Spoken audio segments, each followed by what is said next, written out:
Биыл күністік болады Арыста. Жылда күністікке барасың лагерге жіберем.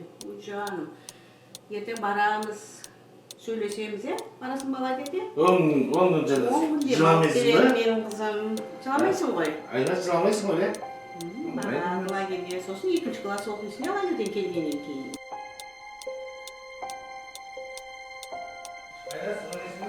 Ана ойнайды, ана күннің астында ойнамадар, көлеңке ойнатар мақына? Көлеңке ойнатар, бар. Жолға шығып кетпе, е?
Жақтан, территория жақтан, пар жақтан түтін көрінді. Ал сонымен ол түтінді көрдік та, сонымен жүгіре кеттік. Жүгіріп келіп, техникаларымызға отырып, өзім әскери өрттен қорғау техникаларына мініп, өрт бөліпті. Өрт болған жерге бардық.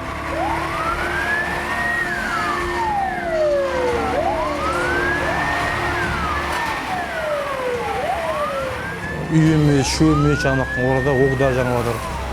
Снарядтар ұшып жатыр көз алдымызда. Бізге ол өшіру керек, басқа жоқ жол. Олар жұмыста телефон ұстамайды. Вообще мен күйеуім телефон алып бармайды. Мен шынымды айтсам жоқ деп ойладым. Сөздің ашығы. Ана от ұшып жатқанда ол пожарный ғой енді бұл пожарный емес. Мен жоқ екен. Бітті жоқ деп ойладым мен сол кезде. Байға дедім, байға балым, оқ демесін дейін. Енді оқ дейін жерді біледі, қайқын еді, дейін. Түсіп атқан оғайды өріп, атырап түсіп отыр. Қиын бол жағдай.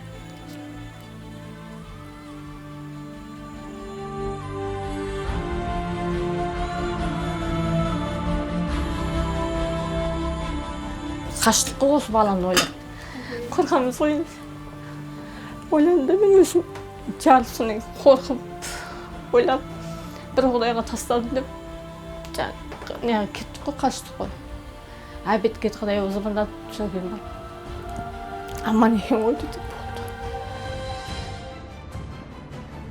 Әскери бөлімде 8 техникамыз бар, өрт командасының. Ал 8-імізде жан-жаққа кеттік, әр хранилищеге бар. Әр техника 2-2-ден бөлініп, әр жерден өшіп бастады. Өртке барған кезде уже артиллериялық зымыран ұшып жатты. Оқтар жан-жаққа.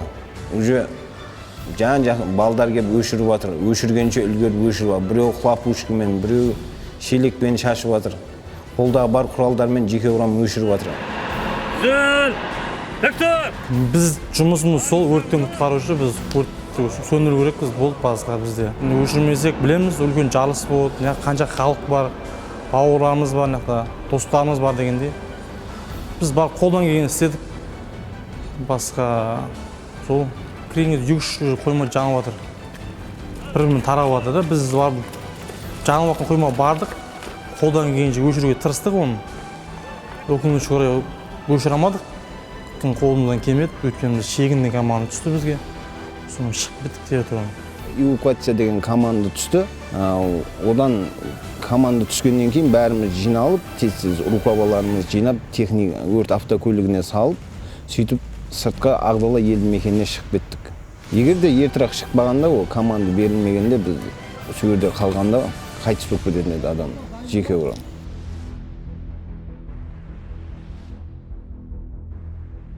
Мен өзім үйіме мына жерде тұрамын, жақын жерде 2 күннен кейін бардым ше. Оған бізде мүмкіндік болмады баруға. Жұмыста болдық. Жарылыс болған кезде обедтен кейін түс қайта үйімізге. Қақта екенін біліп, аман есен екенін біліп, жүрегіміз орнына түсті, уайымыз.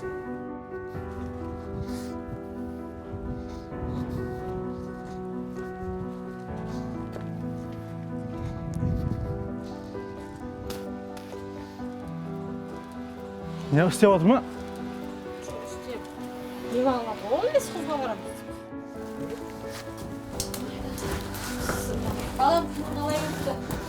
Жақсы бір қалыпты өзі күнге жұмыс. Келді ме істеп жатқандар? Келді. Қаштық қой осы баламды ойлап. Қорқамын сойын. Ойланды мен өзім жарылысынан қорқып ойлап бір құдайға тастадым деп. Неға кеттік қой, қаштық қой. Обед кетті құдай о заманда сол келді. Аман екен ойды деп болды. Сол түнгі сағат 12-де замандағы аман ма бәрі жақсы деп сол келді. Көңіліміз орнында толды ғой. Мақтан тұтамын. Сылақшаны түсірден келген жоқ па? Олар ертең келеміз деді ғой. Әкесі жақсы болады, тез бітетін. Үй әйтеуір, үй бітер деп балам аман болсын дедім. Бәрінен де бірінші орын сол ғой енді ата-анаға. Әйтеуір баламның аман қалғанына соған қуандым. Әйтеуір бала үй семья бала шағаның болса үй дүние бітеді. Әйтеуір семьямыз аман қалсын деп Құдайдан тілеймін. Ең главный сол үй семья бала шаға аман болса дүние бітеді ол.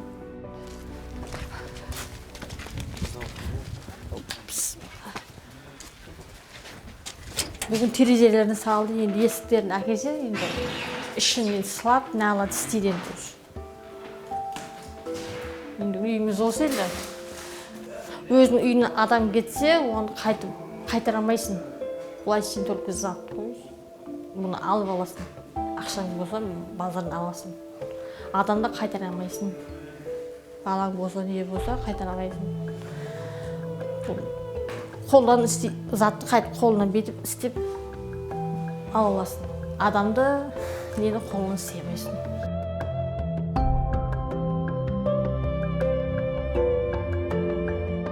Әскери болғаннан кейін борышы оларды мысалға өтеуіне осы халықты қалай амандап қаламыз, қалай не аламыз деген олардың да ойында бар ғой енді. Өзінің семьясы емес, басқаның семьясын аман алып қалу олардың несі міндеті мысалы. Өздерінің күшіне осы елім аман қалсын, осы жұртым аман қалсын деп барады ғой енді. Өзінің жұмыстары болғаннан кейін, сонағаннан кейін, өз аманаты болғаннан кейін, әскеріне болғаннан кейін мойындарына алып бәрін.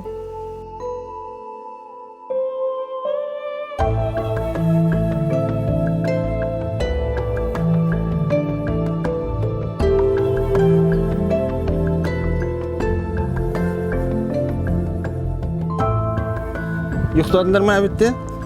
Ағы талдарды суардыңдар ма? Олда кеттің. Маман қайда? Мен далада жүзем.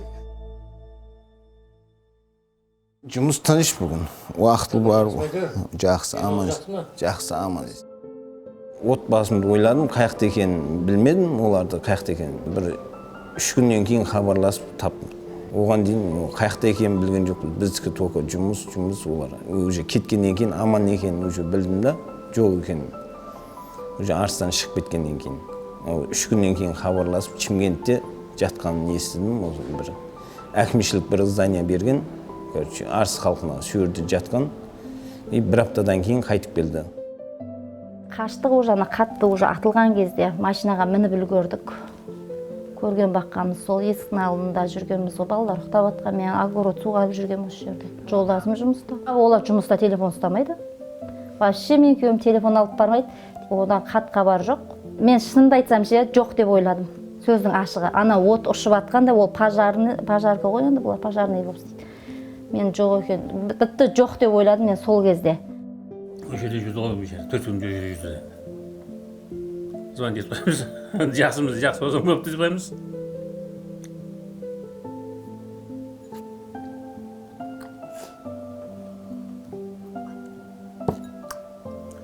Жақсы, службада жүрген сол қырық осынға деп жүрдік. Bir gün қамаға келеміз, жұмыстан қамадап қоямын мен.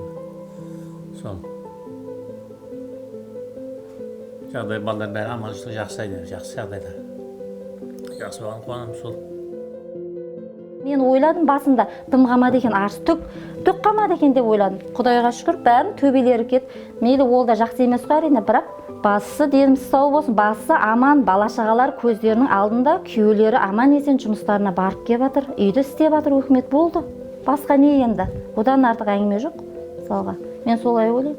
Ол өшіру керек міндеті біріншіден. Өшіру керек, ол біріншіден жұмысында міндеті әрине. Ол сол жерде жұмыс не үшін жұмыс істеп жүр, өшіре алмаса, өшірмесе. Біріншіден ол да міндеті, отан үшін де ол істеу керек оны. Халық үшін де әрине, бала-шаға үшін оның ішіне барлығы кіреді. Ол өткен міндеті, ол сол үшін жүр, сол жерде. Мен айттым, осыдан шыға саласың ба? Мен қорқамын дедім, даже бұл жерде тұрғым да келмейді деген сөз айтқан едім. Сен ондай жұмысың мен істей алмаймын деді. Мен до конца барам деді. Орысшалап айтқанда, до конца барам деп қояды.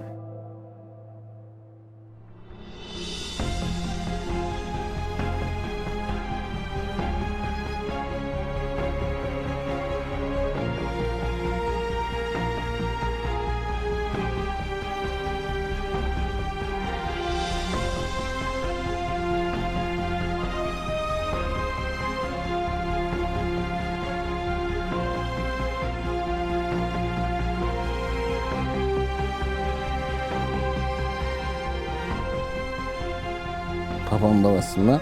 Папа қандай? Ана жаққа қойды. Қатты айтшы? Papa vardı.